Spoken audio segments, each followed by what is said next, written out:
My husband left me for a 5-year-old girl, but when I accidentally texted him, joking about it, he hit me, fought for custody of my sons, and never expected the judge to say this. I'm 42 years old.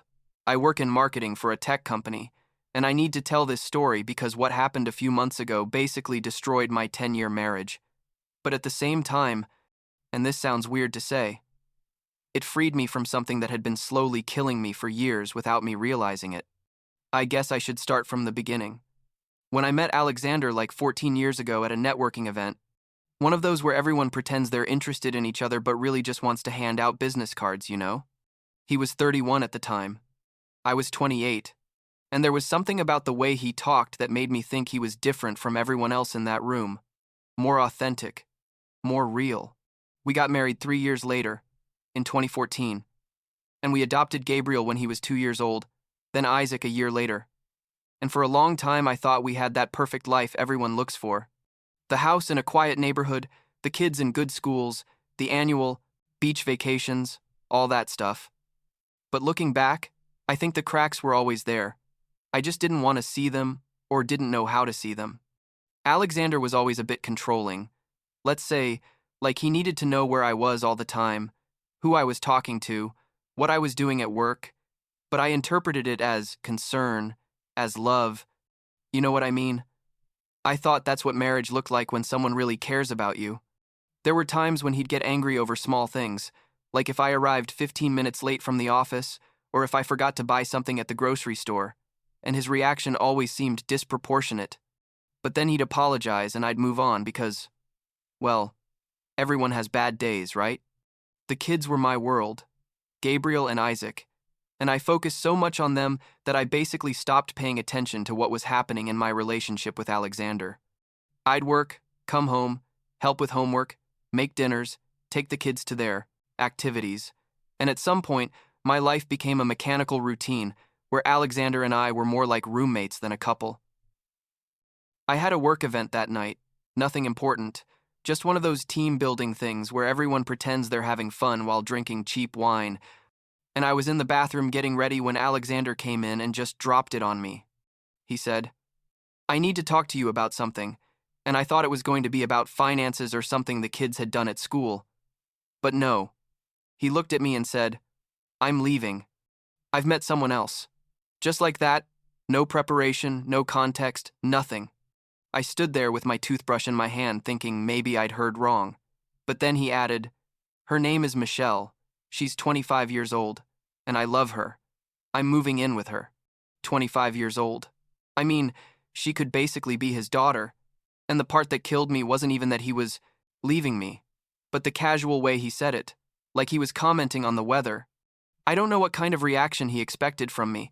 Honestly, maybe for me to cry or yell at him or beg him to stay. But honestly, in that moment, I just felt this weird wave of relief mixed with shock. I said something like, "Okay, I understand. We need to talk about the kids and the house." And he stared at me like I was crazy. I think he expected drama, expected me to break down, but I just wanted to finish getting ready to go to my event because I needed to get out of that house and process what had just happened. I went to work, attended the event, and the whole night I was on autopilot, smiling and talking with my colleagues, while my brain kept replaying the words "I'm leaving." 25 years old. I love her. Here comes the part that still embarrasses me but is also kind of funny in retrospect. At the end of the event, in my car, I was going to send a message to Kevin, a coworker who had become my close friend, to tell him what had happened.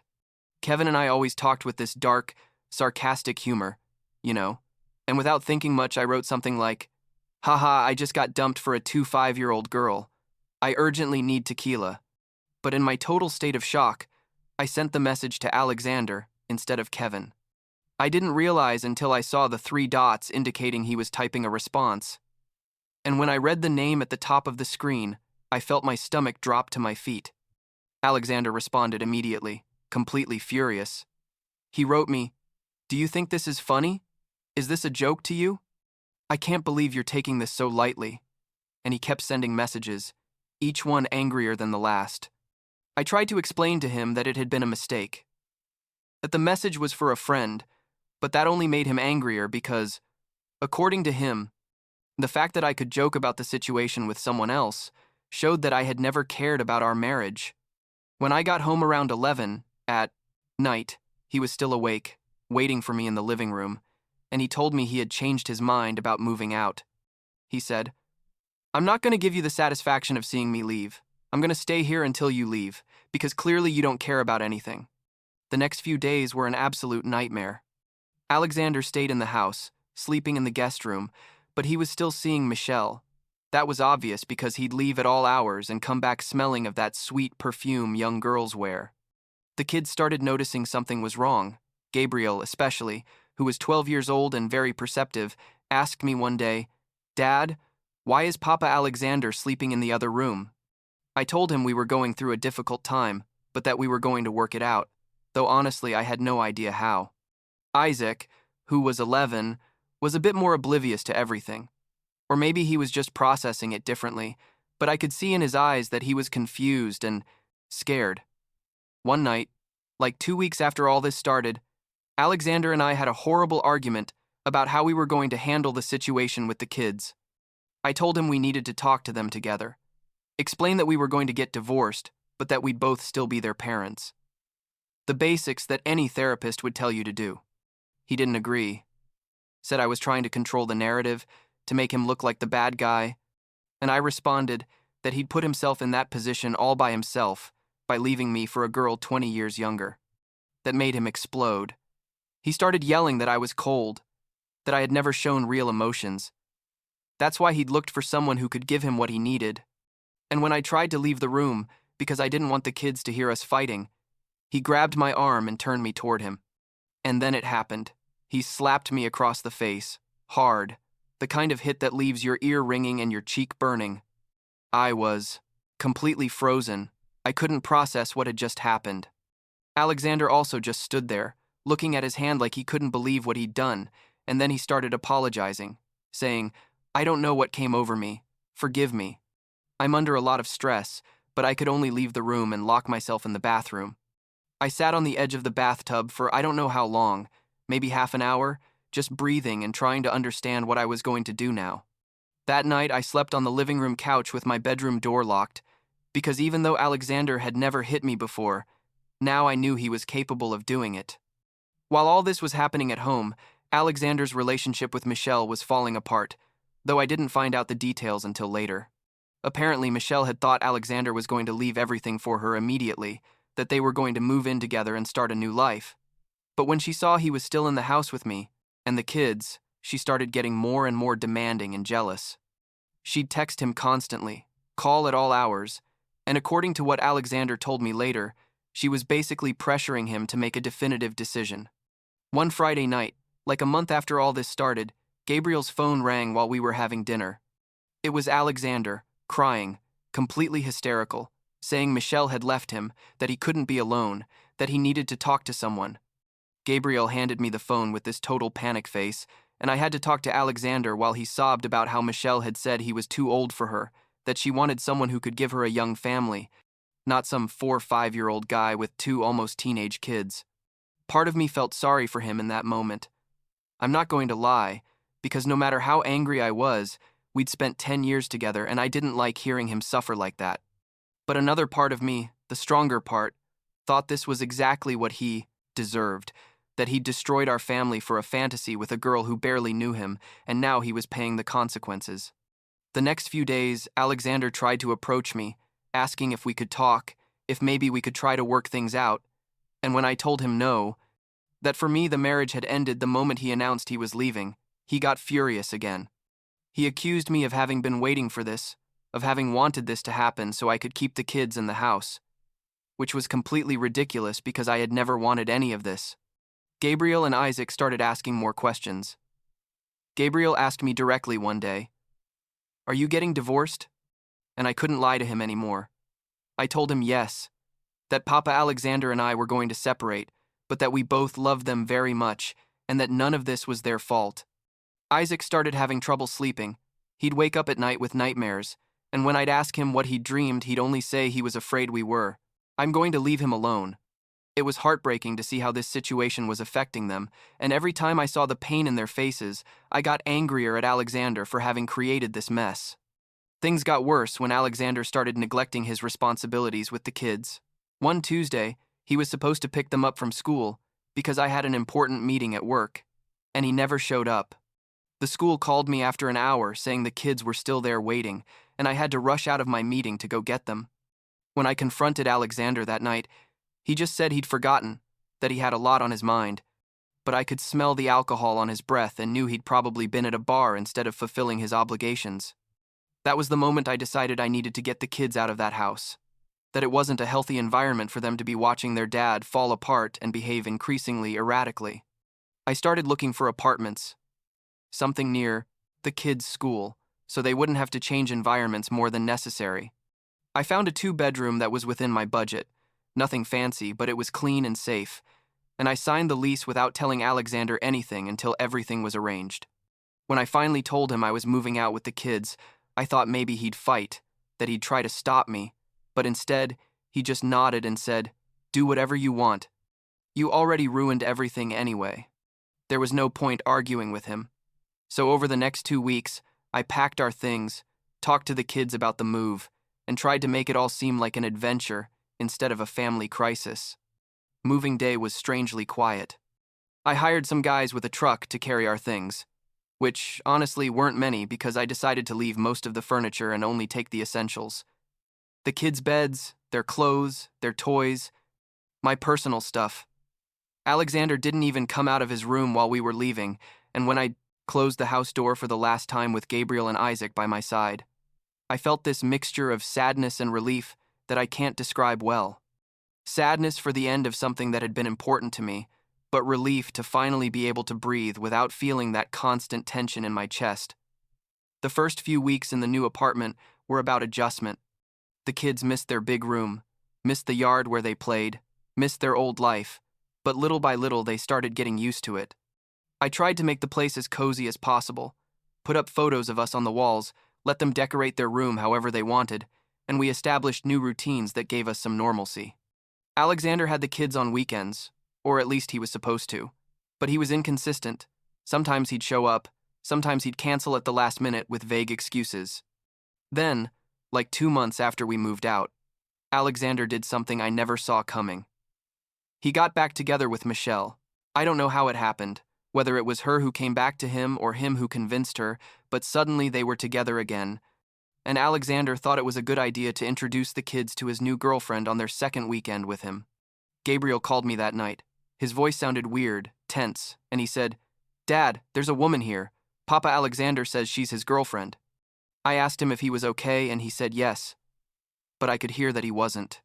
When I picked up the kids on Sunday, they were both quiet and weird, and eventually, Gabriel told me that Michelle had tried to act like their new mom, asking them about school and trying to cook for them, and that it had been super awkward.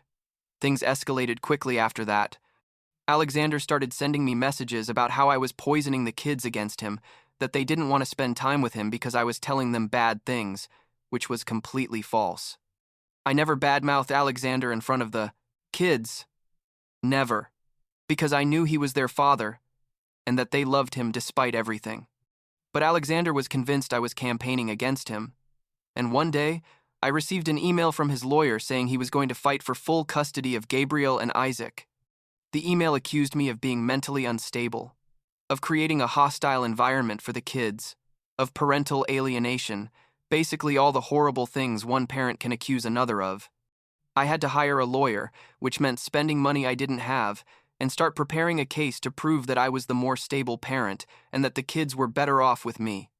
My lawyer explained that we were going to have to document everything, every message from Alexander canceling visits, every time the kids came home upset from his house, every instance of inappropriate behavior. I started keeping a detailed journal of everything, from the times Alexander picked up and dropped off the kids to the things they told me about their visits. Gabriel, who had always been observant, started giving me information without me asking for it. He'd tell me things like, "Dad, Papa Alexander smelled funny today," or "Michelle and Papa Alexander were fighting all weekend." The custody hearing was scheduled for 4 months after we received the initial lawsuit. During that time, Alexander and I barely spoke, except for brief messages about kid logistics. He was still with Michelle, though from what I gathered from what Gabriel told me, the relationship was volatile, with constant fights and dramatic reconciliations. The kids started therapy because my lawyer recommended they have professional support during this whole process, and honestly, it was the best thing I could have done because it gave them a safe space to talk about their feelings without feeling like they were betraying either of their parents. The day of the hearing finally arrived. I was nervous. I'm not going to lie, because even though I knew I was the better parent for the kids, I'd heard enough horror stories about the legal system to know nothing was guaranteed. Alexander showed up with Michelle, which I thought was a terrible decision on his part, because what message did that send to the judge? But they sat on the other side of the room while my lawyer and I reviewed our documents. The hearing lasted like 3 hours, with testimonies from both sides, documented evidence, and at one point the judge asked to speak with Gabriel and Isaac privately, which made me very nervous because I didn't know what he was going to ask them or how they were going to respond.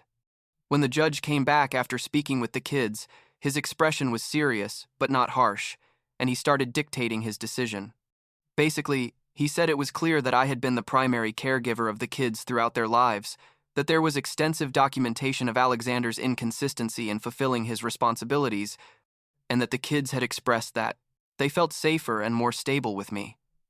He awarded me primary custody with supervised visitation for Alexander until he could demonstrate emotional and financial stability, which meant he'd have to go through psychological evaluations and parenting classes before he could have the kids unsupervised. I saw Alexander's face crumble when he heard the decision, and although part of me felt sorry, most of me just felt relief that this had finally ended. Supervised visits started 2 weeks after the hearing. A social worker was present every time Alexander saw the kids, which at first was weird for everyone, but eventually became routine. Alexander started complying with the requirements the judge had imposed on him. He attended his appointments with the therapist, went to parenting classes, and little by little I started seeing that maybe he was trying to change. Michelle, curiously, completely disappeared from the scene. According to Gabriel, they had definitively broken up a few weeks after the hearing. Apparently, she wasn't interested in being with someone who had so many restrictions on seeing his own kids. About a month ago, Alexander sent me a long email, like 3 pages of text, apologizing for everything. He said he'd realized he'd been selfish, that he'd put his desires above his children's well-being, that he deeply regretted hitting me and abandoning his responsibilities. He said he understood if I could never forgive him, but that he hoped with time we could find a way to co-parent Gabriel and Isaac in a healthy way. I didn't respond immediately because I needed time to process what he'd written. But eventually I wrote him a brief email saying I appreciated his apology and that I was willing to work toward a functional co-parenting relationship for the kids' sake, but that us as a couple had definitively ended. Now, several months after all this started, we're in a strangely stable place. The kids are okay. They have their difficult moments like any kids, whose parents got divorced, but they're receiving support and starting to adapt to the new normal. Alexander is still having his supervised visits and is working toward eventually having unsupervised visits, and I'm trying to rebuild my life as a single parent, which is exhausting but also rewarding in ways I didn't expect. Last week, Isaac told me, "Dad, I'm happy we're here. I like our new apartment," and that simple statement made me feel that maybe, after all this chaos, I did the right thing by taking my kids out of that toxic situation and giving them the chance to grow up in a calmer and more predictable environment. There are still hard days. There are still moments when I wonder how we got to this point,